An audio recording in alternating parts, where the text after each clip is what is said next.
musik ini berakar malah dari kalangan rakyat bawah. Orang-orang yang kerja di perkebunan kapas dulu, jadi banyak migration dari black migration dari Afrika yang dipekerjakan di Amerika gitu kan. Harusnya kembali lagi bukan eksklusif. Dibikin eksklusif kan seolah-olah biar kita sendiri kalangan sendiri. Padahal aslinya enggak gitu ya. Kayak chordnya misalnya C minor 7, A minor 7 ya. Sebisa mungkin kita rubah lah itu chord. Melodinya kita idein gitu, kita belok-belokin.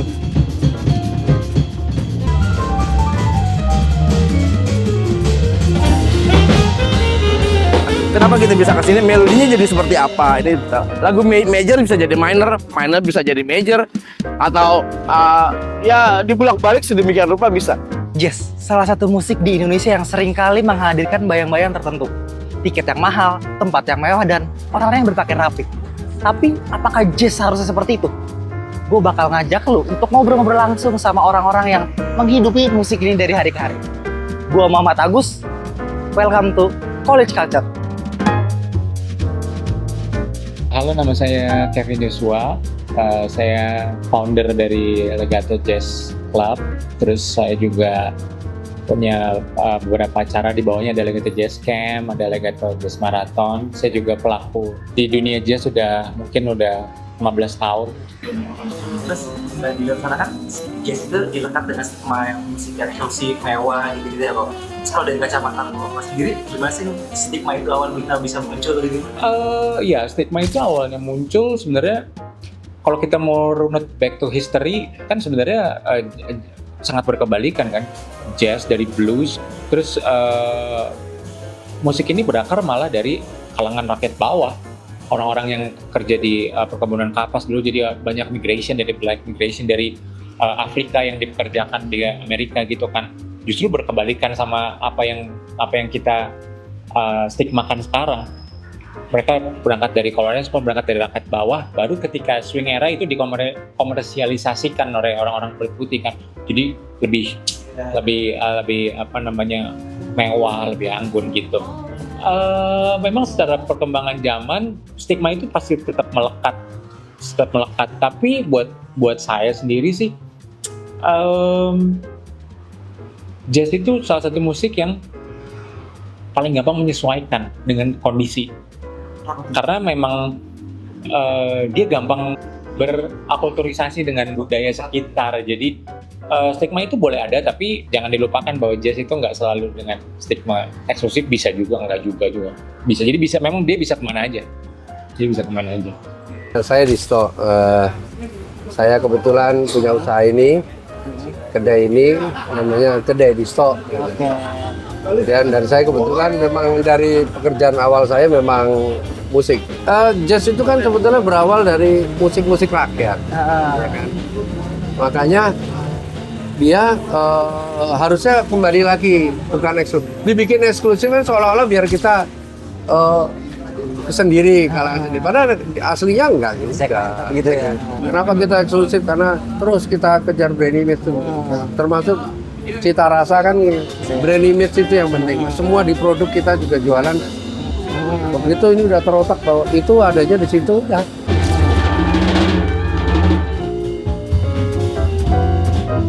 Saya Agam Hamzah, saya gitaris. Pokoknya saya mulai jadi musisi profesional tahun 86. Sebenarnya saya kalau secara profesional main segala macam genre. Gitu. Tapi ya basic musik saya itu jazz. Gitu. Udah tua ya? Ada. Klasifikasi yang eliter sama yang merakyat gitu. Stigma itu masih ada gak sih Om? Stigma jazz musik mewah dan jadi segmented gitu masih ada gak sih Om? Ada lah. Oh masih ada ya? Ada lah, karena emang begini, maksud saya begini. Jazz itu sebagai satu musik seni ya, jadi bukan, ya emang ada unsur hiburannya juga gitu ya. Musik seni itu jadi kamu seperti menikmati satu karya seni tapi seperti di pameran lukisan gitu, karena kan seni kadang-kadang abstraksinya tuh ngeduluin pengertian masyarakat banyak. Nah itu makanya segmentednya terbentuk gitu, bukan karena eliter ya sebenarnya ya, karena gitu ya, karena tingkat apa ya, level seninya emang Agak tinggi ya. agak tinggi ya. Emang ada yang pop, jazz pop, ada yang jazz funk, jazz latin, tapi memerlukan pengertian lebih dalam dari sisi musiknya ataupun tekniknya, gitu. Tadi kita dengar langsung gimana musik ini bisa dilabeli sebagai musik yang mahal. Ternyata nggak cuma itu aja. Ada satu stigma lain yang nggak kalah melekat pada musik ini. Jazz itu susah. Orang ngira jazz susah karena chordnya ribet atau teorinya yang berat. Tapi seberapa susah sih sebenarnya jazz itu? Perkenalkan, nama saya Ricky. Orang biasa manggilnya Encang Ricky. Dari sudut ruang jazz dan dari komunitas jazz Kemayoran juga. Berarti omongan stigma jazz susah itu bener dong? Susah itu tergantung sudut pandang sih. Tergantung sudut pandang. Ya, kalau kita suka, awalnya suka, terusnya niat banget, pasti nggak susah. Di awalnya aja susah. Di awalnya susah tuh karena mau nggak mau yang nggak ngerti teori musik harus tahu teori musik. Nah, di situ di awal mulanya doang. Tapi begitu kita tahu teori musik, kita mecah-mecah chord, mecah-mecah tangan nada, major scale, minor scale, enak banget. Terutama di jazz ya. Ada di jazz tuh istilahnya di reharmonize. Jadi lagu yang udah ada, kita teliti, kita apa namanya? Apa istilahnya itu kita pelajarin lagunya, melodinya, chordnya. Setelah itu kita bisa kita sah kok mengubah-ubah. C major 7 kita bisa ubah jadi E minor 7 atau kita ganti A minor 7. Itu ada teorinya, itu ada tanggung jawabnya. Kenapa kita bisa ke sini? Melodinya jadi seperti apa? Ini lagu major bisa jadi minor bisa jadi major, atau ya dibulak-balik sedemikian rupa bisa. 251 bisa jadi 4. Bisa mulainya jadi 4-nya gitu. Ya itu matematik sekali. Karena memang yang susah dari jazz itu sebenarnya semua musik juga punya sama sih tantangan. Cuma jazz itu punya specific sound, punya specific language, spesifik. Jadi ada sound yang spesifik. Jadi kalau misalnya Mas denger kayak jazz di tahun 30s, di tahun 40s, di tahun 50s itu mengalami perubahan-perubahan secara sound, secara language, itu language bermain musik ya, itu berubah. Nah itunya yang susah dari kita satu, karena itu kan nggak tumbuh di sini, kan bukan dari Indonesia kan. Jadi susahnya kita harus mencoba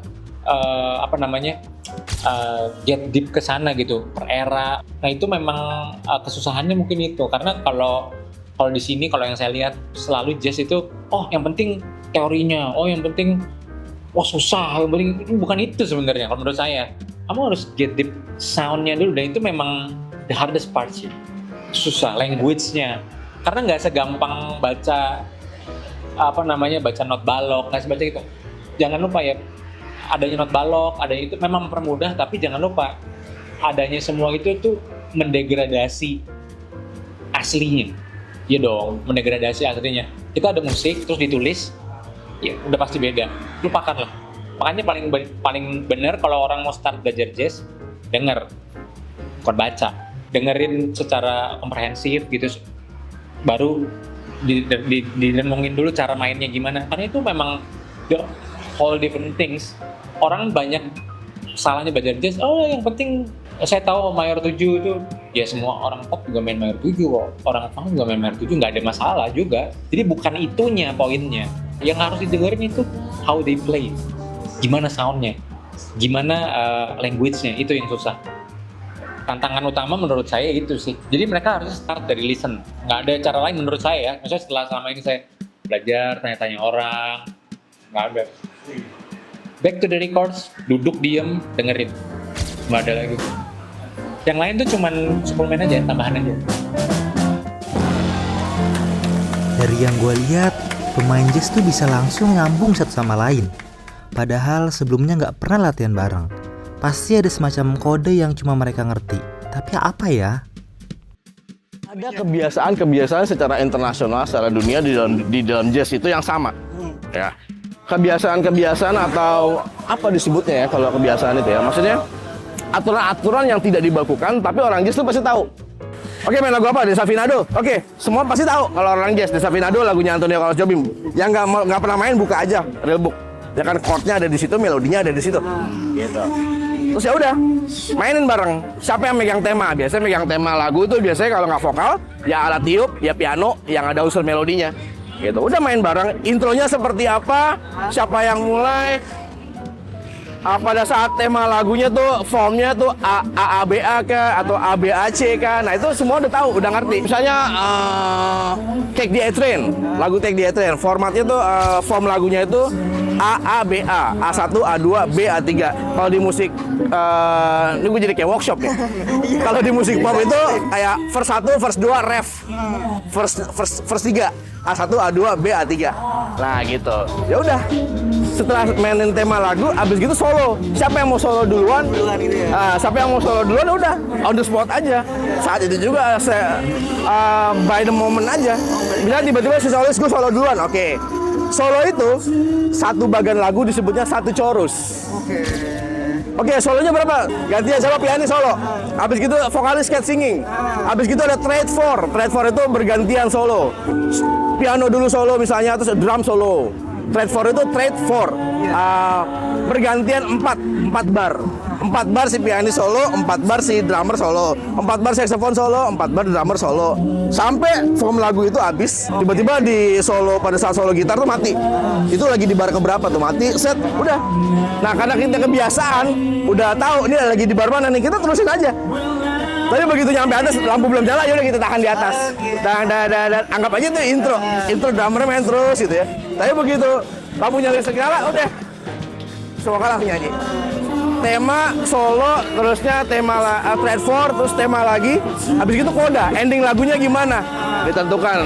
Ada kalau misalnya lagu si Imruf ada tepuk tangan sama bisa teriak. Oh iya, ada kebiasaan di jazz juga. Nonton jazz. Nah, tuh tepuk tangan. Karena jazz penuh improvisasi, hampir semua alat musik itu improvisasi.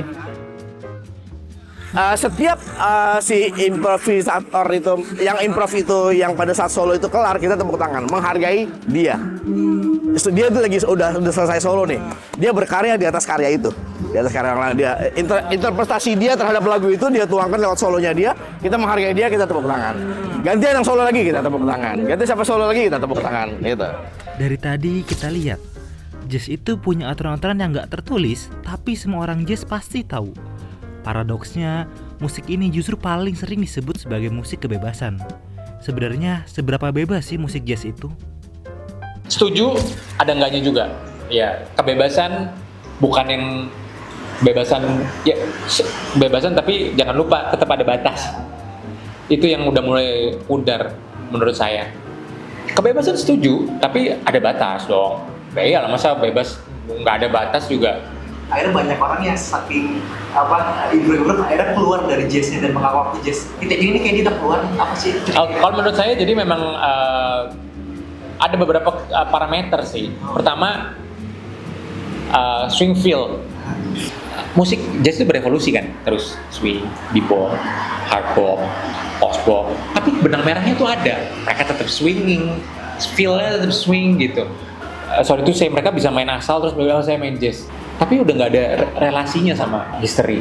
Jadi swing feel punya relasi nggak sama history. Jadi berevolusi oke. Makanya saya bilang kan dari awal, jazz itu salah satu genre musik yang bisa berakulturasi dengan apapun.